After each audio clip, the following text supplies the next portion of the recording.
Hello everyone and welcome to the webinar today. Thanks for joining us. We are going to be talking about MTHFR and I can see some of my favorite listeners that are already online, so welcome to that. We are going to be, for the newcomers particularly, we're going to be talking about how methylation and the lack of folate affects fertility. So let's get started, and I've had so many issues with my computer today, so excuse me if things go a bit funny. Let's just check first of all that you can all hear me okay and everything's fine. If you can perhaps give me just a bit of a hands up to show me that everything is fine, that would be great. Yep, good. Thanks, Jess. Thanks, Taryn. Beautiful. Okay, so what we're going to talk about is, well, firstly, why did I get into MTHFR? And I think it's a really good story because I am a firm believer that if you can look at the biochemistry of the body and understand what's going on, it gives you some really good clues as to what we need to be doing to fix it. And I used to always test the red cell folate and B12 levels of my patients. And I couldn't understand why half of my patients had a really, really high B12 level, folate level. And I'm thinking, what's going on here? So I literally called the biochemical labs, I called the doctors, professors, and no one could really give me an answer. They just said, oh, it's good. They're eating a lot of leafy green veggies. And I thought, well, no, I know the people sitting in front of me, so I know that that is not the case. So finally, I was at a conference and someone happened to make an off-the-cuff comment that it was related to the MTHFR gene. And so I thought, okay, I need to find more about it. And I really became so obsessed, and I just hunted and hunted and hunted, and I read everything. I made notes, I listened to webinars, and I came up with this sort of plan that I was then going to action with my patients. And lo and behold, when I got it right, we started to see some amazing things. And not just for the general population, but for the fertility side of things, I think it was the thing that excited me the most.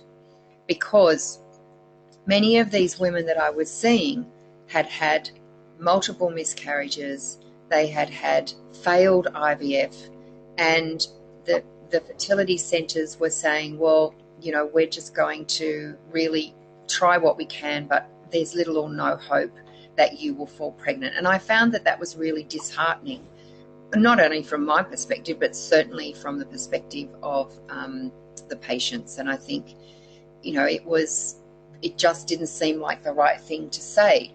So I thought, well, I'm just going to give this a go. I'm going to work on what I know already with my patients, and I'm going to see how changing the folate will affect the quality of the egg and the fertility chances. And for me, and I'm going to share some of these stories today, it was just phenomenal.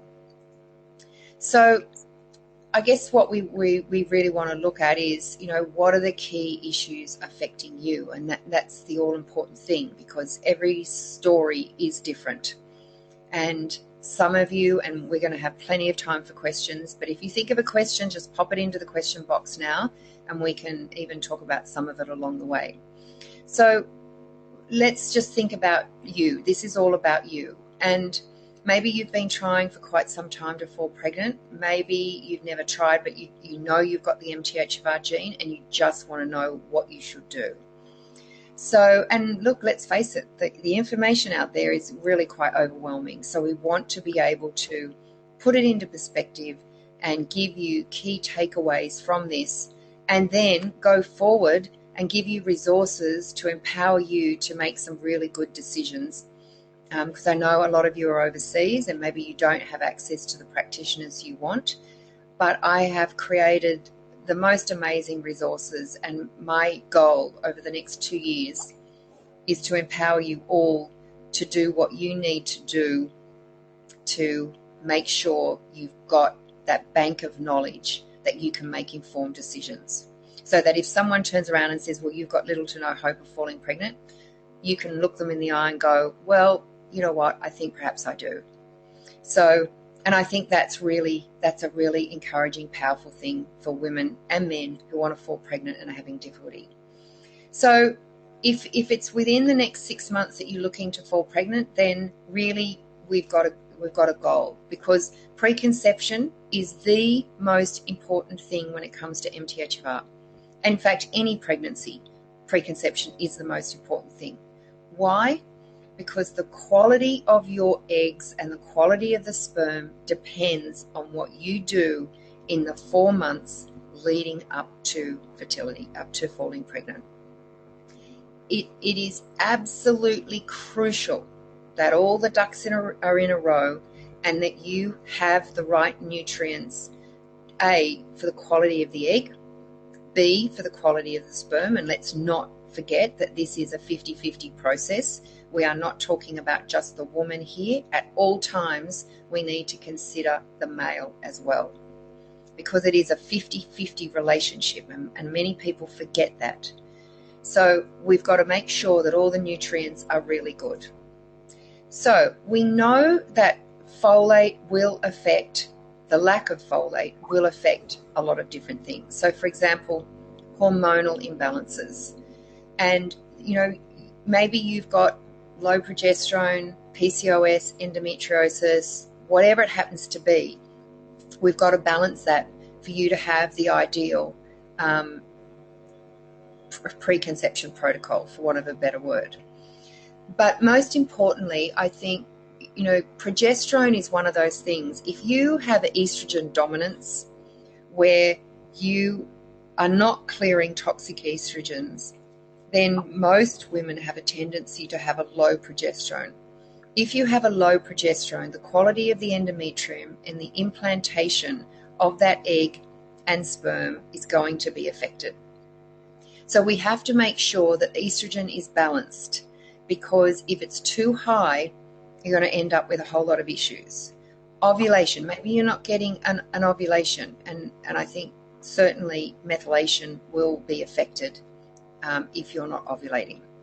Low cervical fluid, so we know that we need healthy mucus to have a good ovulation. As I said, endometrium really important. Maybe you don't have enough follicles, maybe you've had multiple miscarriages. So why are you having these problems, and what are some of the issues? Well, definitely the gene susceptibility is incredibly important, and we have to make sure that if it is MTHFR, you probably heard me talk about MTHFS, which is another gene that is really critically important in our folate pathway, and we'll see that in a minute. If your susceptibility, let's say you're homozygous MTHFR, which means you've got 2 copies, your folate coming through the system is going to be downregulated, sometimes up to 75%. So how can you expect to have good folate levels if your folate is only working at 25% capacity? And I really firmly believe it is not enough infertility to do it through your diet. You must be supplementing with the right form of folate to ensure that you are getting the right conversion for your DNA. So the lack of folate, obviously, it's key, absolutely key, because it's the essential nutrient that we need for that baby to grow and develop. And believe it or not, a lot of women, and it's probably not you as a group because you wouldn't be here unless you were having problems, but many women show no preparation for pregnancy. And so they wonder then why there might be chromosomal issues. Many women only, or many doctors only consider the woman's situation. So you might have crappy quality sperm, and if that's donating 50% of the DNA, that can be causing miscarriage as well. So it's important that we prepare both partners. Lack of nutrition, you know, it's essential, and most people don't consider that when you eat protein, you actually need your gut to be breaking down that protein to form amino acids, which is then going to provide everything that you need to make this methylation pathway work. If you are protein deficient, you're behind the 8 ball anyway. And that's why I have a huge issue with women that are vegan and vegetarian and trying to fall pregnant. Not because I have a problem with you being vegan, but the problem is that you are going to be incredibly nutrient deficient, and that deficiency is usually B12, and you will not utilize your folate if you are B12 deficient. So it's a big problem. I don't know if we have any vegans and vegetarians online, but I'd really like to know. The build-up of toxins. So one of the things we do know with MTHFR mutations is there can be an increase in toxicity because the glutathione pathway does not work as well as it should. And glutathione is your major antioxidant in the body. So it's essential that for you to have good clearance of toxins, whether that be pesticides or chemicals, and there are a lot of ancillary genes in actual fact that can affect you breaking down toxins, but we know that people with MTHFR particularly have problems with heavy metals, so mercury, lead, aluminium. And so making sure that those toxins are good going into pregnancy is very important, because it can actually cross the placenta and go to the baby, the developing baby. So we don't want that to happen. And there is a school of thought that it is this toxic buildup that is crossing the placenta that the baby then inherits, say, an elevation in mercury or an elevation in aluminium, that perhaps is giving us some of the issues with vaccination. Because obviously not all children have problems with vaccination, but many do, and it could well be that their glutathione pathways are decreased because, you know, it's a genetic problem, and also there's a build-up of toxins which is sort of giving them that double whammy. And thyroid issues are really important because obviously it regulates metabolism. We see a lot of autoimmune thyroid dysfunction in fertility, and there is a very close relationship between MTHFR and thyroid, because it is the thyroid makes B2, helps make and create B2, and B2 is our cofactor for our MTHFR gene. So it is an important one.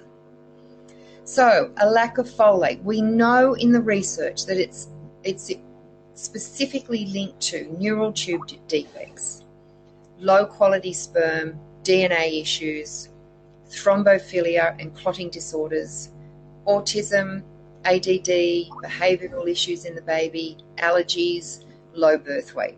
We know that's statistical information that we get from the research to show that it is a problem. So if we consider these 3 statements, that any period of rapid growth increases the need for healthy DNA production. We know that, like that's essential. But the increased demand for the production of healthy DNA during pregnancy is probably the greatest of any other time in your life, because the DNA needs the folate to ensure the replication of the multi-million cells that are actually propagating itself. So if we say that DNA is largely governed by adequate folate levels, and the MTHFR gene regulates folate, you can see how important it is in fertility.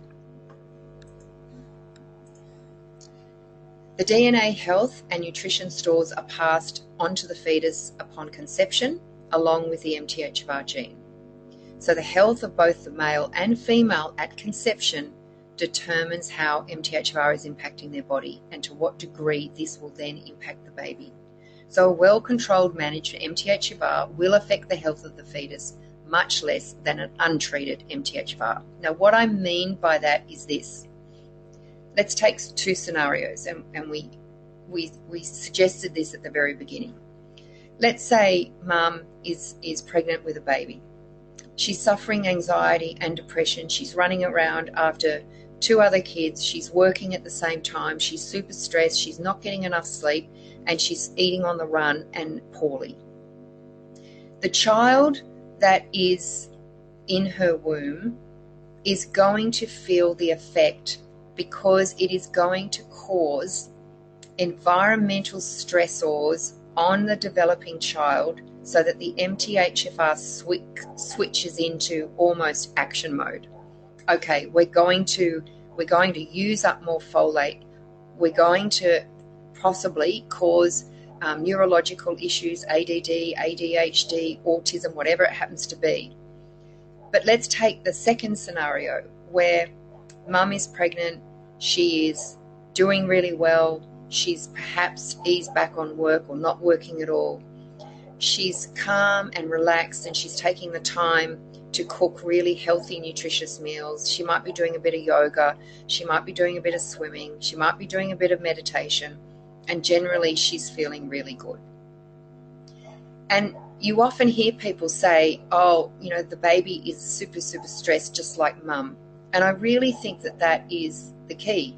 If we can keep ourselves relaxed, and that's easier said than done, because I do think that with the MTHFR gene, there tends to be a higher level of anxiety anyway. And so without the folate support, you can't actually decrease the anxiety. So it's a bit of a catch-22. However, the DNA is affected by your environment. Let's say mum came into contact with some toxic exposure of something. Can that be passed on to the child? Absolutely. So there's many things that can affect the DNA. So the preparation and the insurance that the folate levels are high, the B12 levels are good, that iron levels are good, that the support for the protein is there, is absolutely key. And I think that's one of the reasons why IVF is not that successful. Because when you look at the statistics with IVF, it's actually pretty poor. It's less than 20% actually work. So if that's the case, why would that be? Well, I read a research paper that said when you go into IVF, when they're actually doing the combination of the sperm and the egg, they then put it into a petri dish, which allows it to develop and grow. But that environment where those cells are living actually doesn't encourage methylation. And so, but naturally in the body, your environment does. And this is why I've had many patients that have failed with IVF, but they've actually able to fall pregnant naturally, because the environment was right, the endometrium was right, the folate levels were right. They didn't need the IVF. So if you have good folate levels before you conceive, there will be less congenital anomalies. And that's a research paper that showed that folate during preconception reduces anomalies, including neural tube defects. So what is MTHFR? It stands for methylene tetrahydrofolate reductase. So it is an enzyme that converts the folate you eat into an active folate that we call methylfolate, or the long word for it is 5-methyl tetrahydrofolate. So just think of it as you eat the leafy greens, it goes through various processes, and at the end of it, out should pop your methylfolate. And your MTHFR gene is your very last step in that conversion. So here's our folate pathway. So here is your dietary folate coming in, and it comes into the body as dihydrofolate. It then gets converted to tetrahydrofolate, and then all the way down here is your MTHFR, and it gets converted to your 5-methyl tetrahydrofolate, which is your methylfolate. Here is folinic. So remember I was saying before, people with MTHFS mutations have a problem. Now here's folinic. It's still important because we need this for purine synthesis that then goes on to support DNA production. However, if you have a problem out here and you're taking folinic as your only source, you still have to convert folinic through your MTHFR gene to your methylfolate. Now, this methylfolate then gets picked up, and you can see here with the help of B12, you go into your methionine cycle. Now, it's SAMe that is our big gun. Think of SAMe as your pharmacist, and it's the go-to guy that everyone comes to get their methyls. And so SAMe then goes on and helps with your DNA, your RNA, your proteins, your lipids, your fats, and they're essential for good cellular membrane health and brain function for the baby. It also helps with hormones and brain chemicals. So this is essential. Now, one word on folic. So let's think of this whole folate as an umbrella term. You have folic acid, which is man-made, supplemental, it doesn't exist naturally in your body unless you can convert it. You have folinic, which we've already talked about, which is here, and you have methylfolate that is here. Now, as someone who has MTHFR, and a lot of you may have listened to the Folic Acid webinar that we had last week, then if you are eating foods with folic acid and perhaps taking folic acid because you've been told to by somebody, then it inhibits this enzyme here, dihydrofolate reductase. It is inhibited by folic acid. So if dihydrofolate is inhibited, you're not going to convert your leafy greens into tetrahydrofolate, which will then convert to methylfolate. There is also research to suggest that if that happens, you get a build-up of folic acid, and we call it unmetabolized folic acid. And you will see, there will people say, oh yeah, there's research that shows that high folate causes cancer. Well, what are they testing? Folic acid. High folate causes autism. What are they testing? Folic acid. There is no test to show that methylfolate or even folinic causes any of these issues. It's the build-up of folic acid. So if you do nothing else, you must ensure that you eliminate folic acid. And we will be having, we've just created a new resources centre that you will all have access to, and after this we will send you a link to be the very first people to actually get access to this portal. It hasn't even launched yet. It will launch in a couple of weeks, and you'll be able to get into this resource centre and access, for example, my webinar on folic acid and a whole lot of other resources that will help you on your fertility journey. So, all right, so let's say what is a methyl group? We've just created methylfolate, but exactly what is it? Well, it's simply a carbon surrounded by 3 hydrogen atoms. And those hydrogen atoms can then latch on to other enzymes and proteins and genes and activate them. So think of this methyl group as a master on-off switch. A lot of the time the activity is actually off. For example, it will turn off cancer-promoting genes. So we definitely want those turned off. But for fertility, methylation is the most important process that you need for healthy DNA. Forget everything else that you have been told. Methylation and the creation of methyl groups is absolutely essential. So if we look at the bigger part of the picture, what you just saw in the folate cycle was this circle here. And you can see your MTHFR gene there. So your MTHFR, your methylfolate, gets picked up. it then gets utilized, sent to your pharmacist, and the pharmacist goes, yippee, I can now use it for creatine synthesis, for muscles, for my DNA, my RNA, my proteins, my lipids. I'm also going to use it for my serotonin and my dopamine and my detoxification and my glutathione. All of these is used. SAMe gives away its methyl. It then gets converted back to homocysteine, and the whole process starts again. Homocysteine then will pick it up and use it again. So if homocysteine is too low, and no one talks about too low, but if it's too low, you're going to have a limited capacity again to pick up your methyls.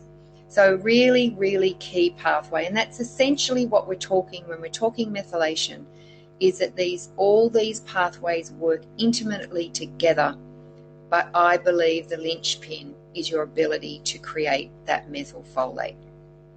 So let's take this scenario. Let's say Dad has the MTHFR gene, just one copy, and Mum has one copy. There is a 25% chance that Bub is going to be homozygous, which means two copies, one from Mum and one from Dad. Now, if Mum stays heterozygous but Dad becomes homozygous in the second scenario, all of a sudden that doubles. You've then got a 50% chance that your bub is homozygous. Now, what the research says is the biggest risk factor is the baby that is homozygous, because it is the one that is more likely to be miscarried or have the ancillary add-on effects if folate is low in mum or dad. And that's why we must make sure that folate is optimized in both parents. It's a good little chart, that one. All right, so if unsupported, the MTHFR gene reduces the amount of methyl groups available to use throughout the body. And as I've said, we need it for choline, for brain health and development. We need it for our neurotransmitters that regulates our sleep and our mood and our digestion. It modulates inflammation. It keeps our immune system strong. It helps metabolize toxins, particularly our estrogens, but it's crucial for DNA synthesis. And we need all of this to create that perfect environment for pregnancy. Now, we also know that if you combine the MTHFR gene and high homocysteine, then we know that there is a possibility for lower ovarian reserve, particularly this is in IVF, a diminished response to follicular stimulation, a reduced chance of live birth after IVF, and egg death. And there's also complications with egg development, not progressing, and preparation of the endometrium. So that's why often the IVF doesn't work, particularly when the standard protocol in an IVF clinic is what? Give 5 milligrams of folic acid. That is the standard protocol, which is just crazy. And, you know, if I can get in there and teach some of these fertility clinics that it's the wrong strategy, I would actually be really happy. But I believe it's up to you to say, no, I know now that that is not the way I need to be going. Sure, if you want to go into IVF. So I have doctors that refer patients to me to get, particularly when they see homozygous MTHFR, get the patient ready, please, for IVF. And I do that. And you know what? 9 times out of 10, they fall pregnant before they go back to IVF. So it just means that we've got to get everything ready and in line, and normally it will work particularly well. In pregnancy, what the research says, it's linked with preeclampsia, recurrent pregnancy loss, congenital heart defects, Down syndrome, thrombophilia, particularly when it's related to factor V Leiden and prothrombin genes. And so again, these might be things that we would look at, particularly in pregnancy, and I do support a lot of women who have clotting issues, and we give them natural supplements to help with the clotting as well. And also we see a high percentage of women with MTHFR with autoimmune conditions as well, and it's the autoimmune that then becomes an added problem, and I simply give them mixes, herbal mixes, to regulate the immune function, so it doesn't say, oh, here's a foreign body, let's get rid of it. Folate, MTHFR, as we know, we've said, linked with neural tube defects, spina bifida, anencephaly, encephalocele, and these occur between 21 and 28 days after conception. So the problem with what most women go, oh, I'm pregnant, by the way, I should be taking folate. No, because by the time you have found out you are pregnant, you've got a problem, haven't you? Because usually you don't know that you're pregnant for 21 to 28 days. So that's the neural tube has already happened then. So that's why we've got to have our preconception really good. It's also linked in the research with cleft lip, cleft palate, as I said, low birth weights, allergies. Why allergies? Well, allergies because histamine levels can rise. And one of the major genes that regulates histamine levels is something called histamine N-methyl transferase. Now, being a methyl transferase, it can only work if it has its methyl. If Sammy, the pharmacist, has donated its methyl, that's the only way it can work. So we can get a build-up of allergies in kids, particularly when folate levels have been low. The A1298C specifically linked with ADHD and impaired neurotransmitter synthesis. So we're talking about the research. I'm going to talk about the research now. I'm going to show you some of the research and give you some ideas on how we prepare for pregnancy. So this research paper in 2015 looked at the association between MTHFR gene in mum and dad and the risk of recurrent pregnancy loss. Now, a lot of doctors, a lot of specialists will turn around and say to you, it doesn't matter. MTHFR gene does not matter. Well, you can show them these papers that says, in summary, the results of our meta-analysis indicate that maternal and paternal MTHFR, C677T, and A1298C are associated with recurrent pregnancy loss. We also observed a significant association with the A1298C. Now, most doctors have never even heard of the A1298C, and they certainly say because it doesn't affect homocysteine levels, it doesn't matter. But it is not all about homocysteine levels. So there's a paper that would be really valuable for you to be able to show them. This particular paper showed that both of them were related to cleft lip and cleft palate. Interestingly, in Iranian children, this particular study was done.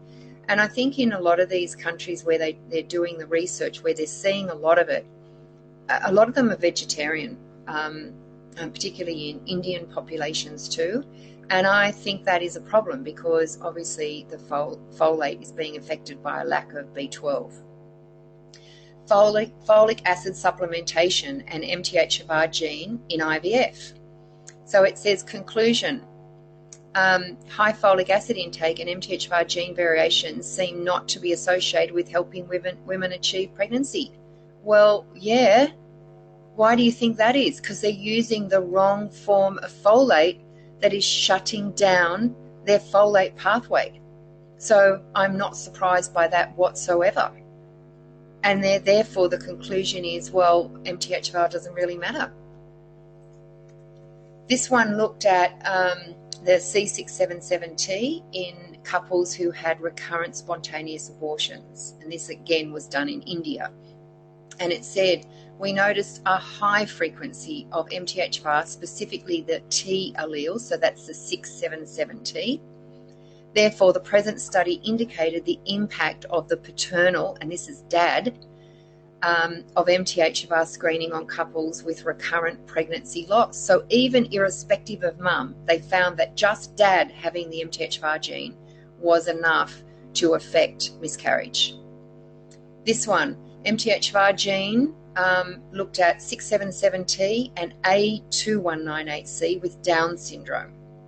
The first report on MTHFR 677T and A1298C in Down syndrome, so they were looking at the trisomy 21, found that the 677T was associated with a risk of Down syndrome.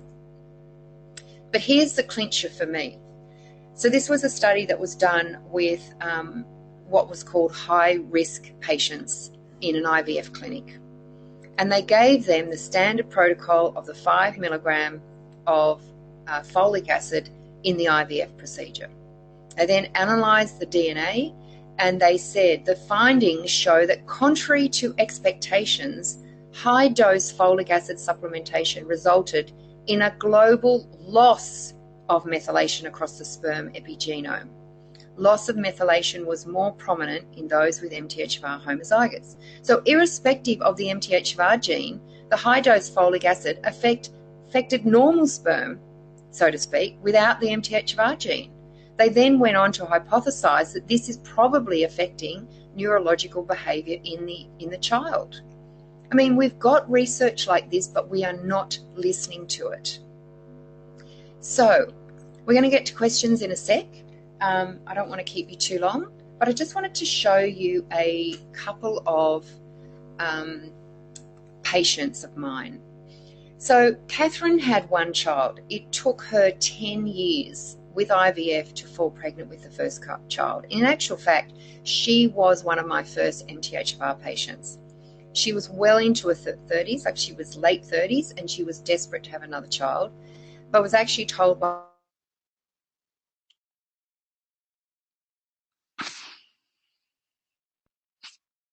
methylation. We improved her folate, we looked at her detoxification, and we did that for a year. And she said to me, look, I think I'm going to go back to the UK where her family was from. We're going to move back there, and I'm going to try IVF before I go. And I said, no, it's not a good idea. I mean, moving countries is so stressful anyway. You're better to get that out of the way, settle down, and then do the IVF over there, because really it's just too much. So she did. And she rang me and she said, about 4 months after she arrived, and she said, guess what? I'm pregnant.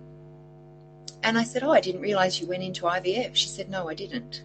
She said, I fell pregnant naturally. And she had a beautiful, healthy second little girl at the age of 43, and no IVF and no IVF or fertility support other than the supplements that I had given her. So this is another patient of mine, Anna.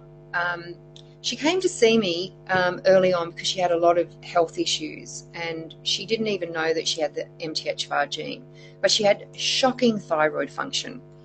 And so we worked again with her for a year, ancillary, nothing to do with preconception and pregnancy, but we did really work on her thyroid to the point where her antibodies were completely normal. She had normalized TSH, T4, T3, feeling fantastic. We completely turned her diet around because she was such a carb addict. And then probably at the end of a year and a bit, she got married, and she said to me, I want to fall pregnant almost immediately. So we put her into preconception mode. We actually had by then checked that she did have the MTHFR gene, and she said, I'm going to try and fall pregnant. So I said, all right, great. Everything's in perfect. You're eating well. Your levels are great. Let's see how you go. And she came back and she said to me, guess what? I fell pregnant first go. And I said, oh, what do you mean by first go? She said, well, my husband's in the army, and she said we had our honeymoon. He then left on a 3-month tour, and I was pregnant within the first 4 weeks. So I know it was literally our first try. And it's a really good example of, if you prepare well, you can make up for the problems with the genes. You can improve your DNA, but you've got to be looking at both parents. And I've got many more case histories that we can look at.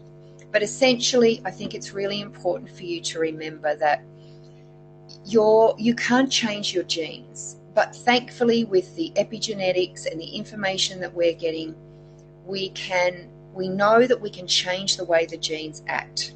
So we can have huge impacts. But the environment is what makes it go haywire. So if we can control our environment, and that is everything from what you eat to what you drink, where you live, what products you're using on your skin, everything else can make a huge impact. So we know from epigenetics that mum and dad's genes matter. Our DNA is not static. It can be modified by epigenetics. So epigenetics, which is your environment really, is controlling the way that your genes are working. And we can modify them. That's what's really good. So methylation actually improves the working of a lot of these genes, but they're definitely negatively affected by what's going on. So what do we do? Okay, so we know that we've got MTHFR. We've got to address any other underlying issues, and it might be gut and allergies or depression and anxiety, and a lot of these improve as methylation improves. But we've got to work on this before we fall pregnant is the ideal. And sometimes it'll take 6 months, sometimes it'll take a year, depending on how bad it is.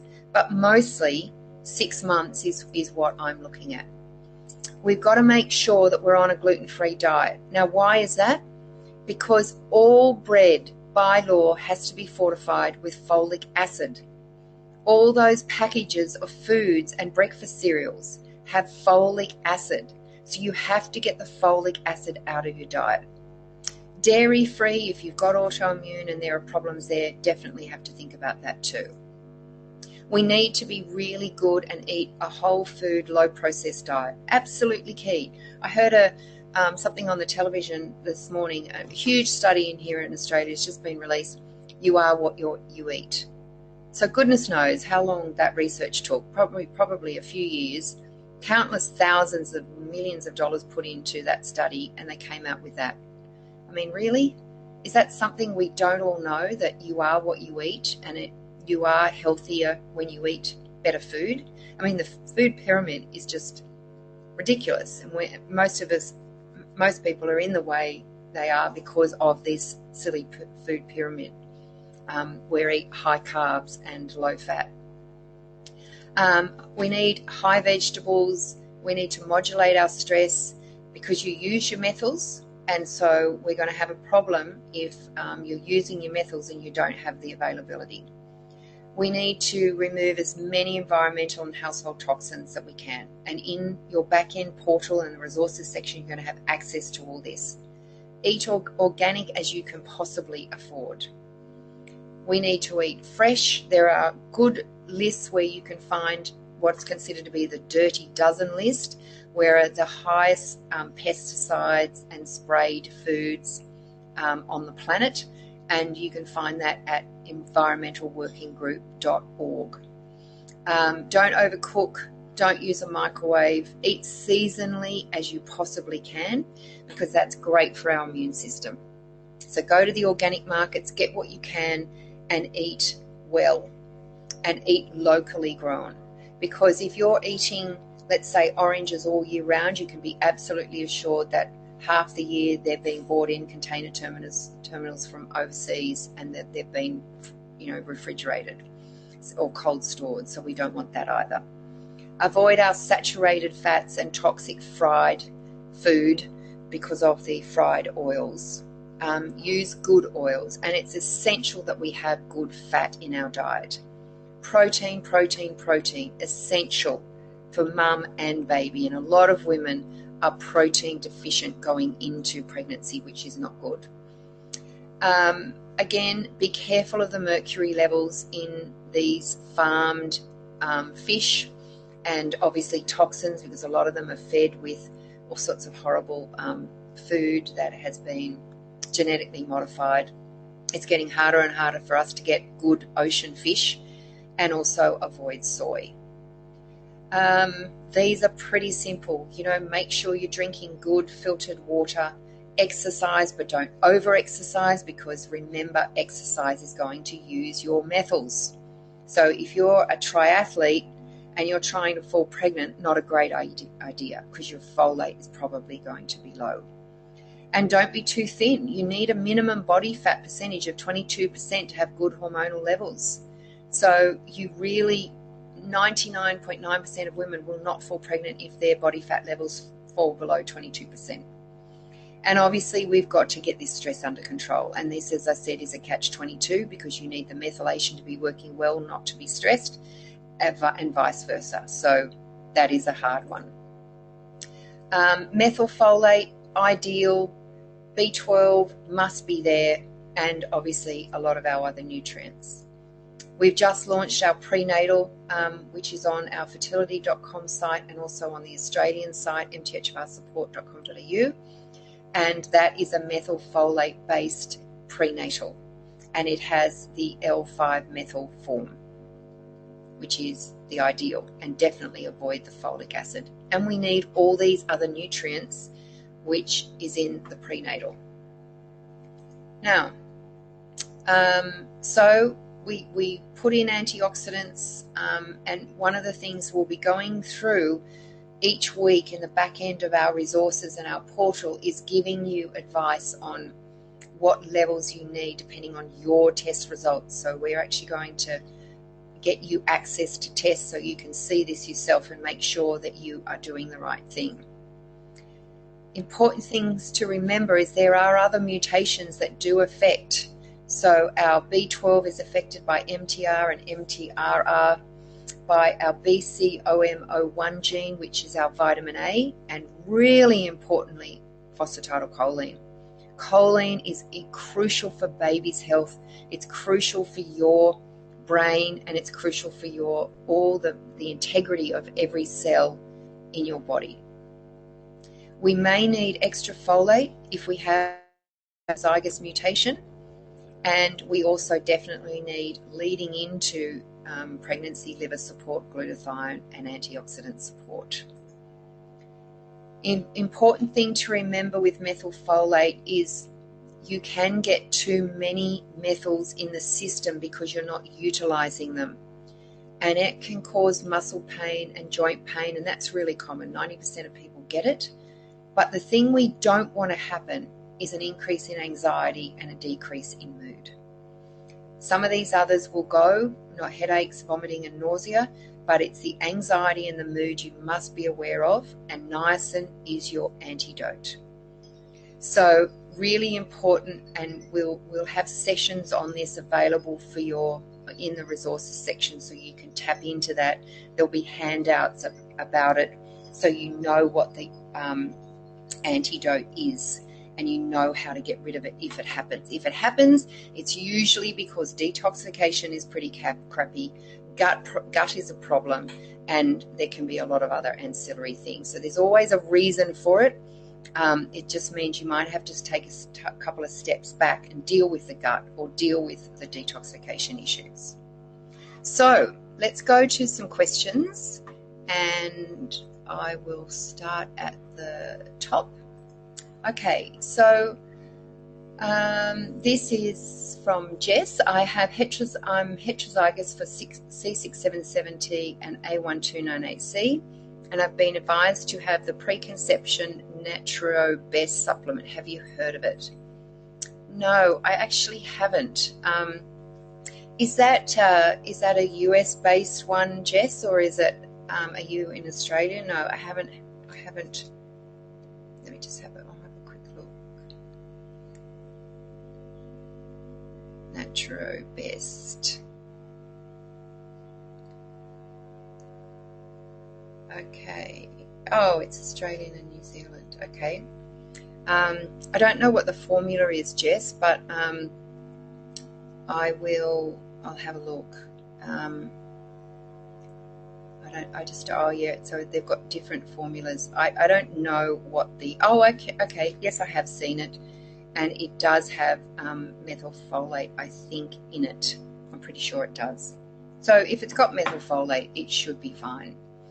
But I don't know the individual ingredients. And what I've done with my prenatal is really skew it to people with MTHFR gene mutations, so that I've made up for inefficiencies, for want of a better word, that I think most women with prenatal, with preconception issues fall into. Is levometholic acid 5-methyl? Yes, it is. That's from Jess as well. Rachel, I'm homozygous, but my husband has 0 mutations. How do the odds change? Well, if you work it out like this. So if you have 2 copies and Dad has none, then you're going to have you're actually going to have 100%. It will be heterozygous. So the baby can't be homozygous, but it will be heterozygous, because you will always pair one of yours with one of Dad's. He's got 2 negatives, you've got 2 pluses. So you'll always get a plus negative. So it'll always be heterozygous, which means it's 1 copy. So instead of being a 75% downregulation of your folate, it'll be probably a 40%. Can you recommend any fertility specialists in Sydney who work with MTHFR? Yes, I can, Colette. If you email inquiries at mthfrsupport.com.au, I'll get Leah to send you the fertility specialists that we work with. Rachel, I'm wondering when you take the methyls and prenatals with a high protein meal, empty stomach. Well, I normally think it's better after your meal, actually, because a lot of people can actually feel quite ill if they take methyls on an empty stomach. So I think always you should be having protein with a meal, because you want protein levels to be really good. Now, whether that's a protein shake that you feel better with, or, might be eggs for breakfast, I think it's better after. I'm based in Sydney, Jess, but we do 90% of our appointments via Skype. So we have a whole range of practitioners, and you can jump online for wherever you are in the world. Okay, so thank you, Liz. NaturalBest has 500 micrograms of methylcobalamin, hydroxy, P5P, and riboflavin. Okay, so 500, we've got 400, and the methyl, we've got methyl and hydroxy as well. So it looks like it could be even a similar formula. Thanks, Liz. Any fertility specialists in Adelaide? I might have to think about that, Ashlyn. If you could email Leah again on inquiries at mthfrsupport.com.au, and I will see if I can think about anyone there. Can we buy the MTHFR Support Prenatal Methyl in Australia? Absolutely. Just go to our website, mthfrsupport.com.au, and you go into the shop and it's available there. And the ideal is for you to have 6 a day. So 3 after breakfast, 3 after lunch, but work slowly. So 1 and 1, and do that for 4 or 5 days. Then do 2 and 2, do that for 4 or 5 days, and then 3 and 3. Rachel, if I can ask one more question, is there a range where someone should start with their methyls and work up to for pregnancy? Yes. So this is why I tailored 6 capsules to be the optimal dose, because I do think we need to start slowly with methyls. So that's why I would go 1 and 1. 1 after breakfast, 1 after lunch. See how you feel. See how after 4 or 5 days, is that okay? Are you feeling good?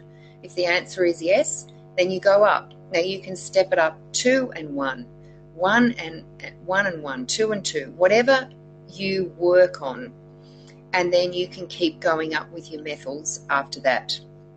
Now we'll have an add-on pack soon for the prenatal, which means that you can then add on in increasing doses, and depending on how you feel, you can add on as much as you like. Because some of you will need, particularly if you're homozygous, you may need 3,000 micrograms, but some of you may feel fantastic on 800. And as a general rule, when you start to feel good, that's where you would stop. You don't keep going. So if you go, wow, this is awesome, I'm feeling fantastic, I'm really feeling good, but then you keep increasing, doesn't necessarily work that is better. So as a general rule, I would say that when you feel great, you do not go up. Is this a supplement you take when pregnant? No, absolutely not. You take it through preconception, so the 4 to 5 months leading into pregnancy, throughout pregnancy, and then in breastfeeding. You do not stop your supplements while you're breastfeeding. So you will be on it at least for probably most people a year and a half, 2 years. If a person is not feeling good, well, this is exactly what I was saying here. I'll go back a slide. Oops. These. So you may get increased muscle pain, joint pain, irritability, increased anxiety, headaches, vomiting, nausea, rash. It can actually be a whole raft of things. And you can have, some people have, quite weird symptoms, but most of these will go. Most people, 90% of people who start with methylfolate for the first time will get the muscle pain and the joint pain. They may get headaches. Very few people get vomiting, and a few people get nausea. A lot of people get a rash. If they've done it, they've done too much. So it's important that you would then just moderate the dose, or come back and undo it and go back to where you felt best. And some people who really have jammed up systems, but we need to support fertility, we then may use the combination of methyl and folinic. Have I ever worked with anyone with fertility and chemo? Yes, and it's tricky because we do not have the research yet to categorically say that methylfolate is absolutely 100% safe with someone who has cancer. If you had breast cancer and they're absolutely 100% sure that that cancer has now been removed, then we can definitely use folinic and maybe a little bit of methylfolate. But definitely, your detoxification, your gut function, all of that is going to be really important post-chemo. So just getting that vitality back, getting the protein back, looking at the bloods, understanding where we need to tweak. We often see elevated liver function enzymes post-chemo. So there's a lot you can do.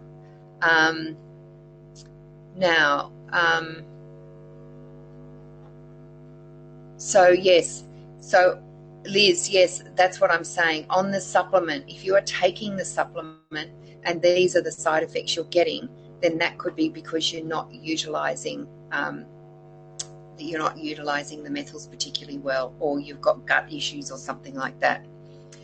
So Jess, keep the same supplement throughout pregnancy and breastfeeding. Yes, absolutely. What about Phfr and probiotics for gut health? So they are great if you don't have a massive histamine problem. And if you do, then the Phfr and anything fermented will make you worse. But probiotics can definitely help depending on what the issues are. And there are some really good preconception and fertility probiotics now that really work at increasing the inulin levels, which is the prebiotics, because what the research is showing is that they are just as important as the probiotics for the baby. So there's some really good ones. but just be careful if there is a problem with our histamine. All right, I have got to go. So nice to see you all online. You will all get an email at the end of the day to give you first access to the portal. I'm so excited that you all have this information now, and you'll be getting a lot more information. So make sure you keep in tune. Remember that every second week I will be on the MTHFR Fertility Facebook page, so that you can continue to ask questions, and we'll be talking about specific things each week that relate to fertility and MTHFR. So if you have any great questions or even stupid questions, I don't care, you can post them up on the site and I will make sure I answer them next week. Lots of love, nice to see you all, and thank you so much for joining us today. Bye for now.